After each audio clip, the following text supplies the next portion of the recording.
Mari Bapak Ibu, Saudara yang terkasih, kita akan menghadap hadirat Tuhan dalam doa. Untuk doa yang pertama, saya mohon untuk orang tua untuk melakukan doa dan mengikuti perkataan saya.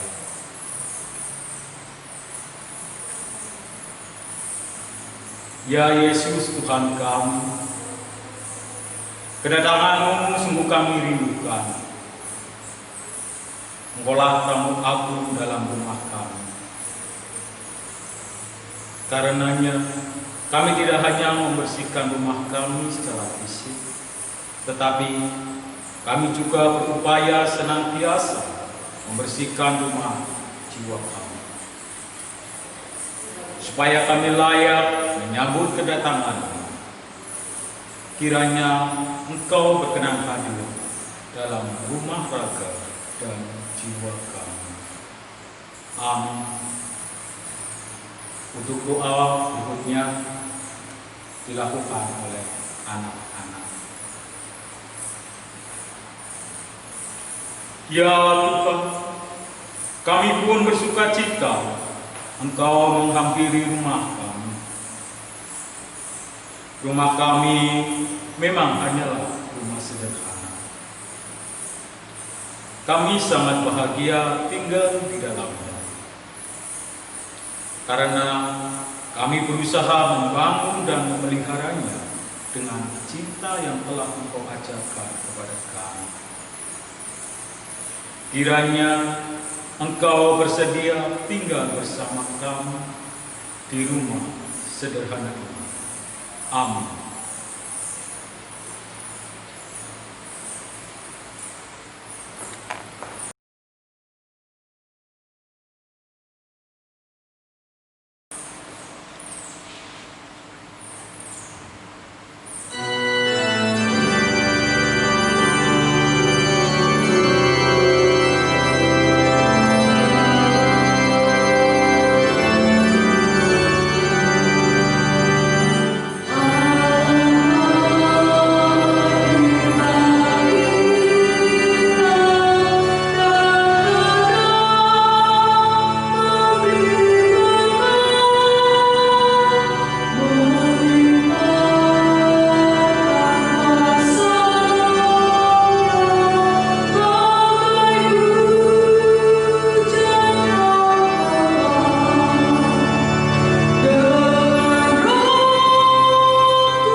Bapak, Ibu, Saudara yang penuh kasih dan dikasihi oleh Tuhan Yesus Kristus,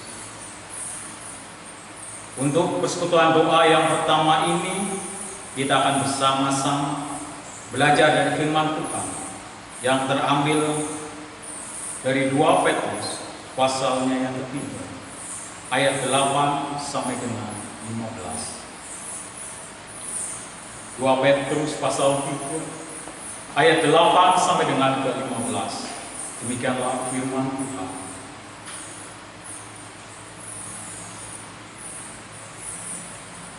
Akan tetapi saudara-saudaraku yang kekasih, yang satu ini tidak boleh kamu lupakan, yaitu bahwa di hadapan Tuhan satu hari sama seperti 1000 tahun, dan 1000 tahun sama seperti 1 hari.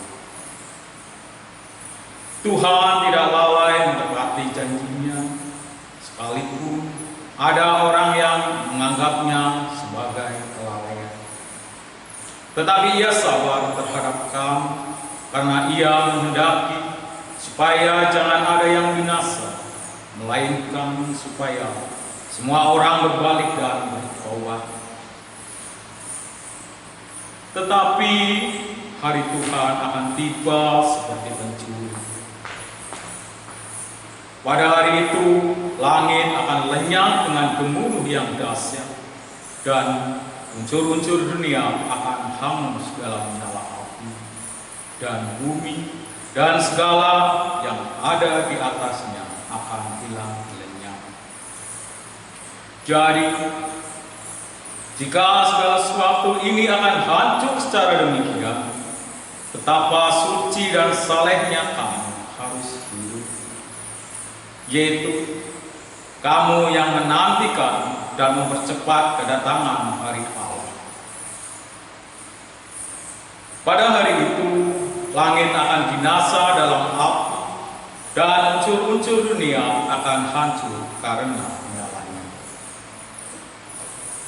Tetapi sesuai dengan janjinya, kita menantikan langit yang baru dan bumi yang baru, di mana terdapat kebenaran. Sebab itu, saudara-saudaraku yang kekasih, sambil menantikan semuanya ini, kamu harus berusaha supaya kamu kedapatan tak bercacat dan tak bernoda di hadapannya dalam perdamaian dengan Dia. Anggaplah kesabaran Tuhan kita sebagai kesempatan bagimu untuk beroleh selamat, seperti juga Paulus, saudara kita yang kekasih, telah menulis kepadamu menurut hikmah yang dikaruniakan kepadanya. Demikianlah firman Tuhan. Berbahagialah setiap orang yang mendengar, merenungkan, dan melaksanakan dalam kehidupan sehari-hari. Bapak, Ibu, serta saudara yang terkasih, saat ini kita bersama-sama masuk dalam masa Advent yang pertama.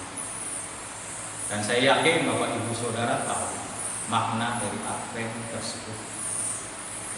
Di mana pada masa ini, dalam Advent pertama ini, kita bersama-sama untuk mempersiapkan diri kita untuk menyambut kelahirannya. Bapak, Ibu, saudara yang terkasih,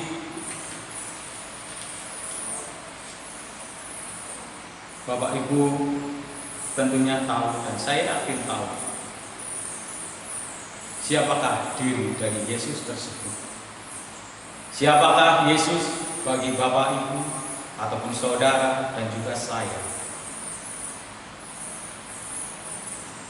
Mungkin kita secara serempak kita bisa menjawab bahwa Yesus itulah juru selamat saya, juru selamat kita, juru selamat Bapak, Ibu, serta saudara semua.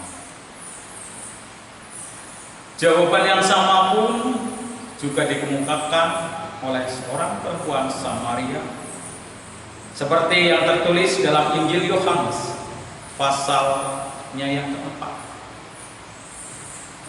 di mana dalam Injil Yohanes pasal yang keempat, pada awal kisahnya di sana diceritakan bahwa ketika Yesus sedang melakukan sebuah perjalanan yang cukup jauh, Dan ketika tiba di Samaria, Yesus merasa keletihan dan tentunya membutuhkan istirahat. Nah, ketika Yesus sedang istirahat, melihat seorang perempuan Samaria yang datang dan mendekati sebuah sumur, di mana sumur tersebut dikenal oleh orang-orang Samaria sebagai sumur Yakub. Selain itu juga dalam Injil Yohanes pasal 4 mengisahkan tentang pegawai istana yang anaknya sedang sakit. Dikisahkan juga orang yang sakit di tepi sebuah kolam di Bethesda. Selain itu ada kisah tentang perempuan yang berzina dan masih banyak lainnya lagi. Memang tidak seorang pun di antara kita yang pernah mengalami perjumpaan secara langsung dengan Yesus seperti yang dialami oleh orang-orang yang ada di Samaria. Akan tetapi setiap dari diri kita tentunya pernah merasakan kasih keselamatan dari Tuhan Yesus dalam kehidupan kita pribadi.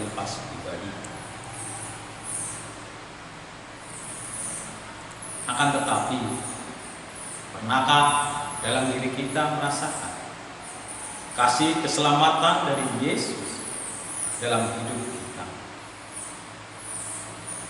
Karenanya, ketika Yesus Sang Juru Selamat itu akan datang kembali ke dunia ini, maka tentunya sudah semestinya kita untuk menyambut kehadirannya dalam sukacita yang penuh.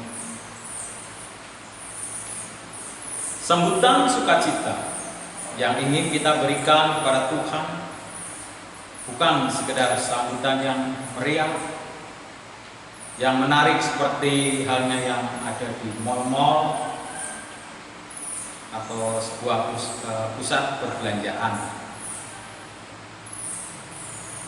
di mana ada begitu banyak ornamen, hiasan yang begitu indah dan tentunya juga harganya mahal, dan juga berbagai macam hadiah yang ditawarkan ataupun diskon dan lain sebagainya. Selain itu juga biasanya ada tersaji makanan yang lezat yang ditawarkan. Ya, semuanya adalah bukan seperti itu yang dimaksud, bahwa dalam penyambutan kedatangan atau kelahiran dari Yesus bukan seperti banyaknya ornamen, hiasan-hiasan, makanan-makanan, hadiah dan lain sebagainya. Bahwa sambutan sukacita yang ingin kita berikan kepada Tuhan adalah berupa rasa syukur kita, karena Tuhan Yesus selama ini telah memberikan waktu bagi kita. Ia telah memberi kesempatan kepada kita untuk dapat mempertahankan keselamatan yang Tuhan telah berikan kepada diri kita masing-masing. Seperti tertera dalam 2 Petrus pasalnya yang ketiga ayatnya yang ke-15. Pertanyaannya adalah, persembahan syukur seperti apa yang telah kita siapkan bagi Tuhan saat ini?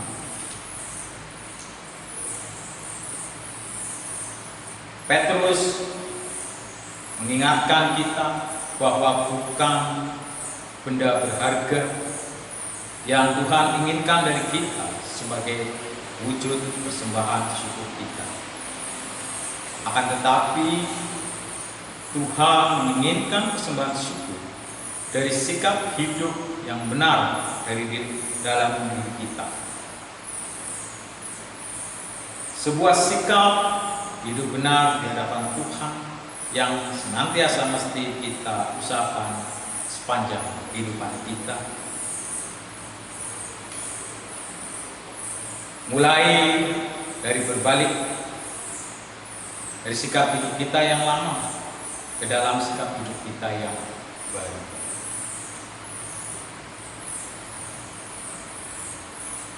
Melalui apakah perubahan sikap kita? Yaitu melalui sebuah pertobatan, menjaga dan memelihara diri dalam sikap hidup yang takut akan Tuhan. Selain itu juga memperlakukan dengan benar setiap orang yang kita jumpai, meskipun orang tersebut berbeda keyakinan dengan diri kita, atau mungkin juga janganlah kita merendahkan orang lain dan lain sebagainya. Masih banyak sekali contoh yang dapat kita lakukan dan juga Tuhan ajarkan kepada kita. Ketika kita telah melakukan semuanya itu tanpa beban dan juga tanpa keinginan untuk mendapatkan balasan dari Sang kita ataupun dari Tuhan. Jangan sampai kita mengharapkan suatu imbalan ataupun suatu ucapan yang dapat memegahkan diri kita ketika kita mau melakukan suatu pertobatan.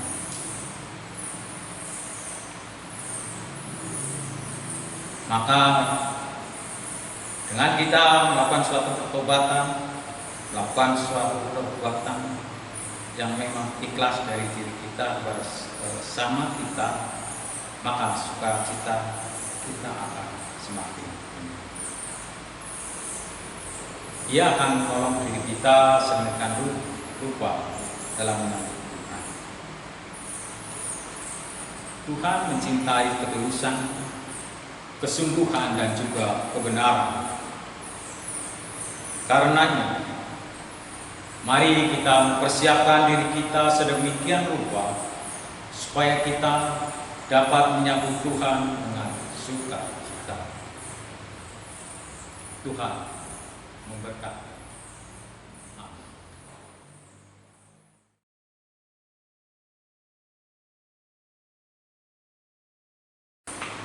Mari Bapak Ibu serta saudara yang terkasih, kita akan memasuki doa syafaat dan juga doa penutup untuk persekutuan doa yang pertama ini. Mari kita menghadap Tuhan dalam doa dan akan seperti ini. Tuhan yang ada dalam kerajaan sorga, kesempatan petang hari ini Tuhan, kami kembali menghadap kehadirat-Mu dan syukur dan terima kasih atas berkat rohani yang telah Kau limpahkan kepada kami anak-anak melalui persekutuan doa yang pertama dalam masa Advent. Bapa dalam sorga, saat ini kami telah mempersiapkan Tuhan akan seluruh jiwa raga kami. Dan seperti yang telah Kau ajarkan, Kau contohkan Tuhan melalui 2 Petrus pasalnya yang ketiga Tuhan, ayat 8 sampai dengan 15. Kau memberikan suatu contoh kepada kami bahwa kami dalam menyambut hari kelahiran bukan kami mengeluarkan sejumlah benda-benda berharga, uang yang banyak, dan juga mempersiapkan hiasan-hiasan baik di rumah kami masing-masing ataupun di dunia. Bukan itu, tetapi melalui firman-Mu saat ini kami lebih mengenal dan kami boleh mengetahui bahwa hal yang harus kami lakukan adalah bentuk rasa ucapan syukur kami Tuhan dalam menyambut hari kelahiran. Kami diwajibkan untuk mempersiapkan keluarga kami Tuhan, membersihkan diri kami, dan tentunya kami membersihkan diri kami dari sifat-sifat kami yang lama.